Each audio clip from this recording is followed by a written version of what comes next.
So whether you like it or not, taxes are going up. And I think the government are all out of options when it comes to increasing taxes without it feeling like a tax increase. So last October, Rachel Reeves delivered a record £40 billion in tax rises. This time last year, she was adamant that she would not be repeating that. But unfortunately, the UK's economy isn't in a better position and tax rises will be coming. Now, obviously, this video is out before the budget has been announced, so I have no idea what the budget will entail, so this is just speculation. So one of the ways that the government might be increasing tax is by actually tinkering with the 25% tax-free pension allowance. So currently, you can take out a maximum of 25% of your pension allowance tax-free, up to a cap of £268,375. Now, if the government wanted to, they could reduce this cap, effectively increasing the amount of taxes you get. Realistically, this cap isn't that high when you consider for retirement, you're going to need a portfolio size well over £1 million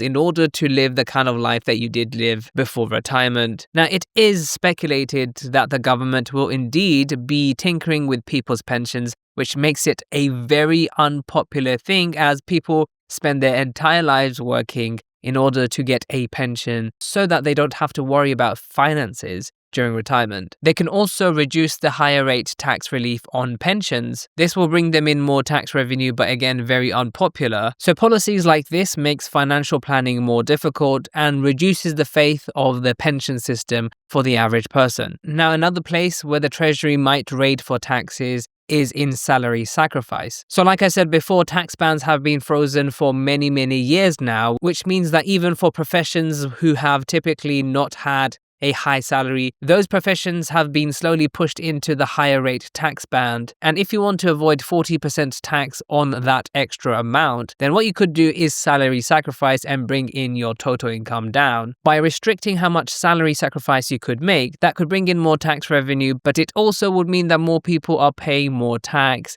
And with those tax bans frozen, it becomes so much easier to get into the 50,000 plus tax band, which would mean 40% for England and Wales. So currently you can use salary sacrifice to reduce your overall income, which means you pay less tax, but also you pay less NI. Now, if you didn't know, there's no way of ever getting back your national insurance, and a lot of people would prefer to reduce those taxes by actually sacrificing their salary. Now, if you're watching my channel, then one of the main things are ISA changes. We absolutely do not want the government touching our individual savings accounts. Now, I think it's been rumored for about 2 years now that Rachel Reeves is going to, scrap cash ISAs or something along those lines. And the rumors keep resurfacing, and it's quite likely this time that cash ISAs may indeed be nerfed. Now, in case you're above the age of 20, that term means that the cash ISA may indeed be reduced in its power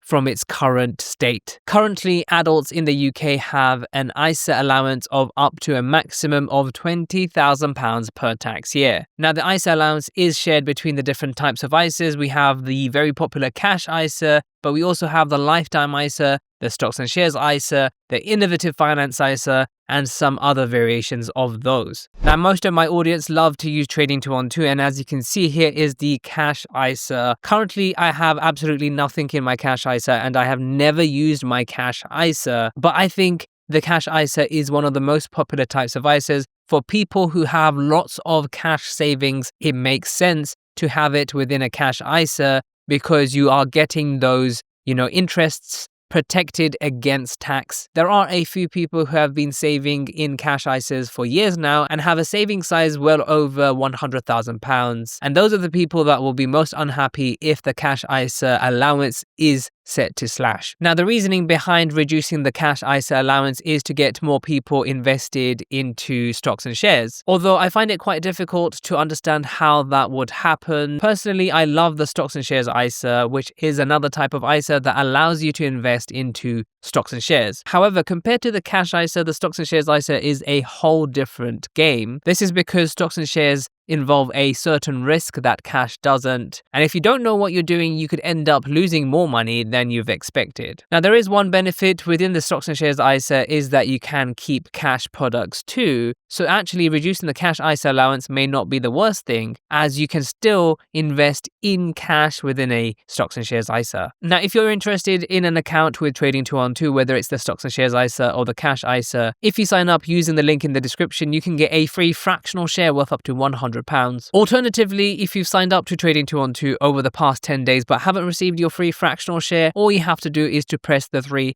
horizontal line menu over here. Scroll all the way down until you see the section use promo code. And in this section, just enter the code JUBAIR and you should receive a free fractional share. It is worth noting that even within a stocks and shares ISA, if you want to invest in cash, which just means gain interest on your cash, more than likely you're actually going to be investing the cash, which is, for the average person quite difficult to put your head around. This is because you might be invested into things like qualifying money market funds, which are actually pretty safe, but there is an element of risk that you won't get within a cash ISA. Ultimately, reducing the cash ISA allowance may be a bad move. That just means more people will be paying interest on the cash that they already have. And that's not going to go down well because, people have already paid tax on that cash. Now, the other big taxes will probably be income tax and national insurance changes. Now, this is going to be the most unpopular by far because it's going to really affect everyone. Whether you are an employer or an employee, it's not going to be pretty. Now, Labour has in the past vowed to not increase income tax, national insurance or VAT, but unfortunately it looks like they will be, defaulting on that. So one of the things that they could do is to freeze tax bans for even longer. I think right now it's up to 2028, which is still a few years ahead of us, but that could be frozen for longer. This will bring in lots of new tax revenue. So the government might be going for pensioners and landlords. They could be increasing, income tax by around 2%. But again, all of these tax policies are not going to go down well. It's pretty likely that the government right now is not going to be in charge for the next general election. So landlords are probably going to be impacted in this month's budget. It is rumored that rental income may now have national insurance contributions. For example, something like an 8% national insurance levy that could generate around £2.2 billion.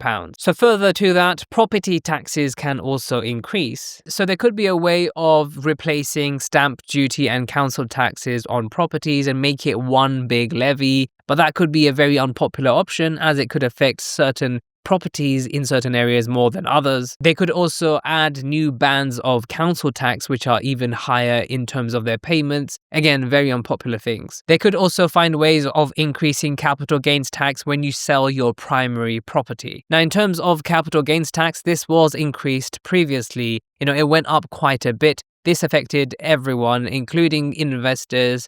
And, before you could get away with paying around 10% in capital gains tax. But of course, you can't do that anymore. Last time, there was a huge increase in capital gains tax. The basic rate went up from 10% to 18%, and the higher rate from 20% to 24%. Now, it's not really rumored that capital gains tax will get another overhaul, and the tax-free capital gains allowance may still stay at £3,000. But when you think about it, it was £12,300 not too long ago. Now, another place where they could increase taxes is inheritance tax. I'm not really going to be talking about that as it's quite boring in my opinion. But there could also be exit taxes for people leaving the UK. They could also look to be increasing taxes on lawyers and accountants. So currently, if you are employed as an accountant, you could be earning a lot less than if you were structured under a limited partnership. For the average person, this may not make much sense, but there are certain professions where you can actually operate from a limited liability, and therefore you could get away with paying less in terms of taxes and national insurance because you're structured differently, and Labour could be going in for those people. Now, lastly, there could be a way of actually applying wealth tax, which is very unpopular and has never really worked. But realistically, there are billionaires and multimillionaires who sit on tons of wealth